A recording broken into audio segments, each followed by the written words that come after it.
Hello guys, welcome to my YouTube channel Bal Kishan easy chemistry.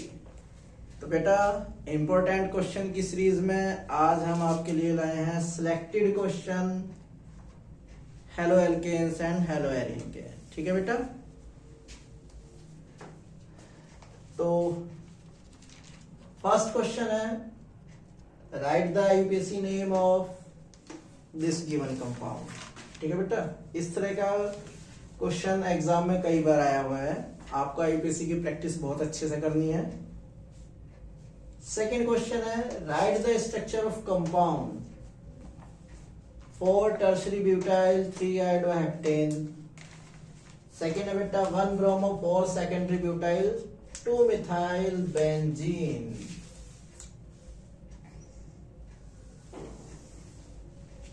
तो इनकी structure बनानी है बेटा। ठीक है बेटा।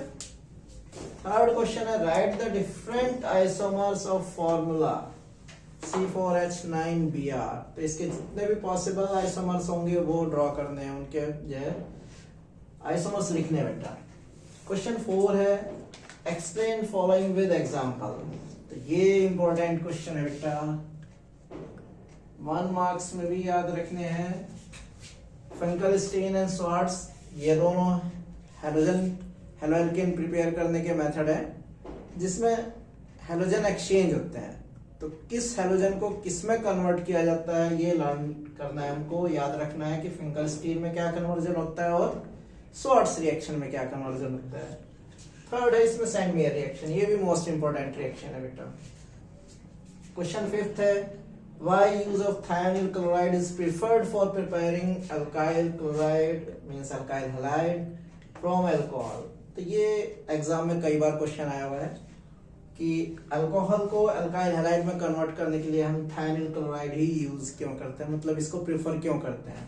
तो उसका रीजन ही है बेटा कि थायनिल क्लोराइड यूज करने से क्या होता है कि जो साइड प्रोडक्ट्स बनती हैं वो गैसियस होती हैं। तो गैसियस प्रोडक्ट होने की वजह से इजीली रिमूव हो जाती हैं। तो जो अल्काइल हैलाइड प्रिपेयर होगा वो प्योर होगा। ठीक है। 6th क्वेश्चन है कंप्लीट द फॉलोइंग रिएक्शंस। बेटा रिएक्शन कंप्लीट करने का क्वेश्चन भी एग्जाम में जरूर ही आता है।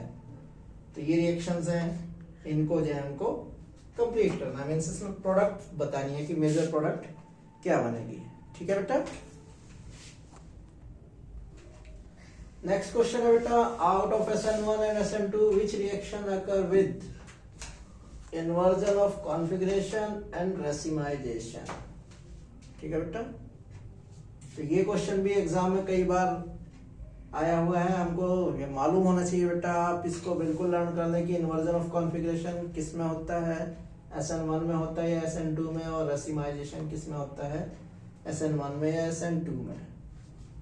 SN1 और SN2 रिएक्शन बेटा ये तो आपको डिटेल में आपको लर्न होनी चाहिए। ठीक है, मैकेनिज्म भी दोनों की और इसके एग्जाम्पल भी। नेक्स्ट है व्हाट आर एम्बिडेंटेट न्यूक्लियोफाइल। तो न्यूक्लियोफाइल एम्बिडेंटेट बेटा, तो न्यूक्लियोफाइल क्या होते हैं, nucleus loving means which have tendency to donate electron pair. ठीक है बेटा,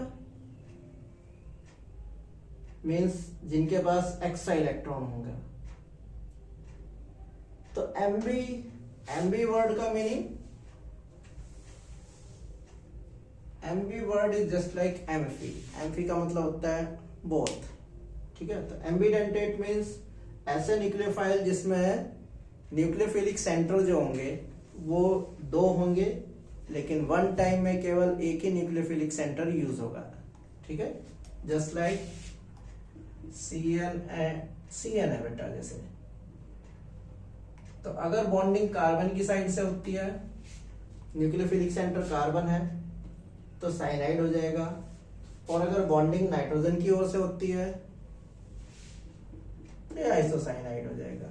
ठीक है बेटा। तो CN जो है ये एम्बिडेंटेट न्यूक्लियोफाइल है, क्योंकि इसमें बॉन्डिंग कार्बन की साइड से भी हो सकती है और नाइट्रोजन की साइड से भी हो सकती है। ऐसे ही NO2 भी एम्बिडेंटेट न्यूक्लियोफाइल है, बॉन्डिंग नाइट्रोजन की साइड से भी हो सकती है, बॉन्डिंग ऑक्सीजन की साइड से भी हो सकती है। ठीक है बेटा।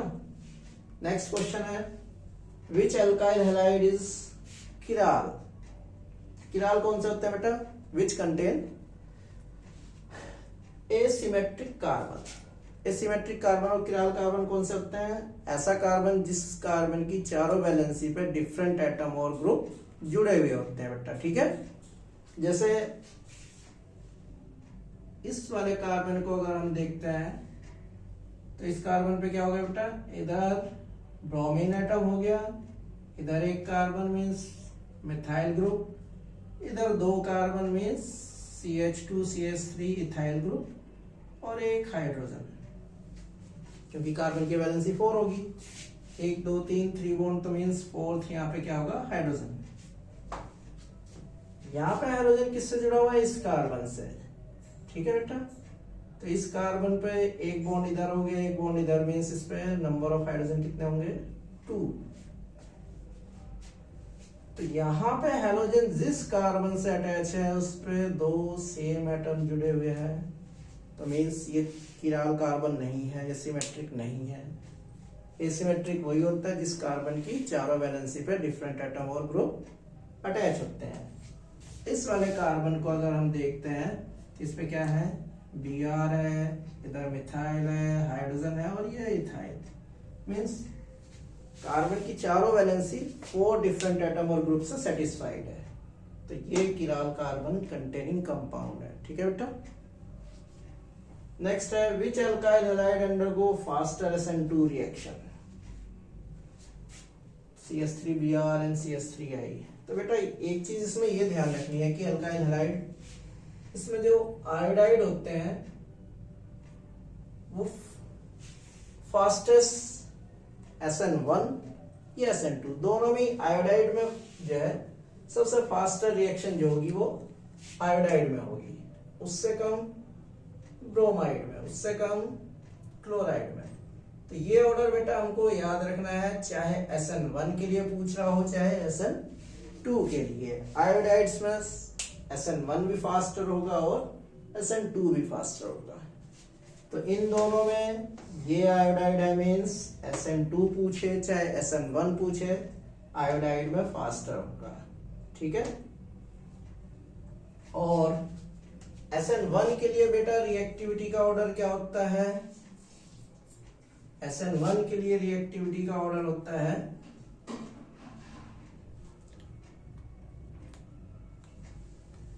और SN2 के लिए रिएक्टिविटी का ऑर्डर जस्ट रिवर्स हो जाएगा, ठीक है बेटा।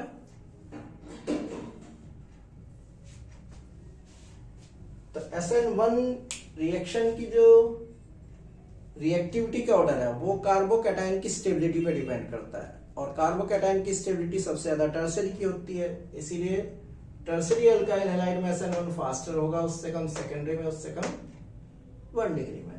और SN2 में जस्ट रिवर्स हो जाएगा, 1 डिग्री में फास्टेस्ट, 2 डिग्री में उससे कम, और सबसे लोवेस्ट होगा 3 डिग्री में।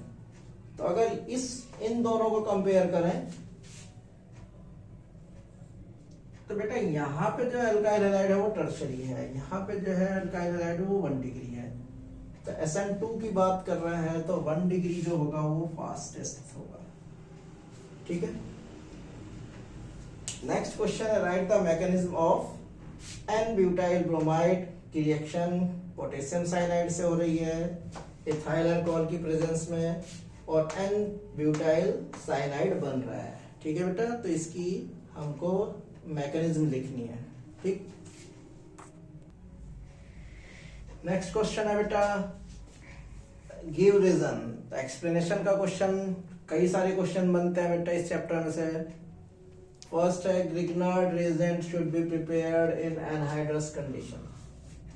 ग्रिग्नार्ड रिएजेंट जो एनहाइड्रस कंडीशन में क्यों प्रिपेयर होना चाहिए? तो उसका रीजन ये है कि बेटा ग्रिग्नार्ड रिएजेंट की रिएक्शन अगर हम वाटर से करा देते हैं तो वह एल्केन में कन्वर्ट हो जाता है, ठीक है।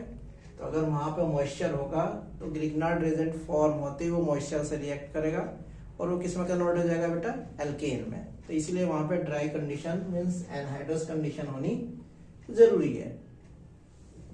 नेक्स्ट है dipole moment of chlorobenzene is less than cyclohexyl chloride, ठीक है बेटा। थर्ड है solubility of haloalkane in water is very low।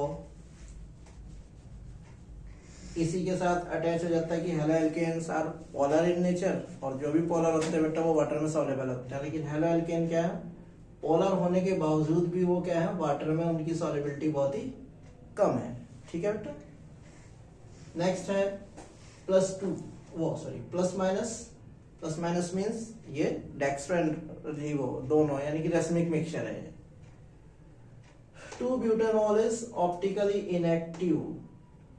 तो ऑप्टिकल इनएक्टिव क्या है कि plus minus means racemic mixture है। तो रेसमिक मिक्सचर में क्या होता है बेटा, डेक्स्ट्रो एंड लीवो दोनों फॉर्म इक्वल रेशियो में होती हैं। डेक्स्ट्रो जो है प्लेन पोलराइज्ड लाइट को क्लॉकवाइज डायरेक्शन में रोटेट करने की टेंडेंसी रखता है, जबकि लीवो जो है उसको एंटी क्लॉकवाइज में रोटेट करने की टेंडेंसी रखता है। तो क्या होगा कि अल्टीमेटली डी फॉर्म क्लॉकवाइज में घुमाएगी, एल फॉर्म एंटी क्लॉकवाइज में घुमाएगी। इक्वल रेशियो में होने की वजह से ना तो वो क्लॉकवाइज में घूमेगा ना ही एंटी क्लॉकवाइज में, इसीलिए वो ऑप्टिकली इनएक्टिव होता है।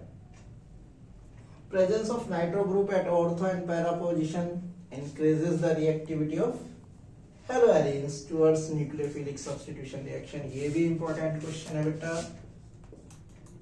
दोनों क्वेश्चन इंपॉर्टेंट है। नेक्स्ट क्वेश्चन है chloroform stored in dark coloured bottle in dark room.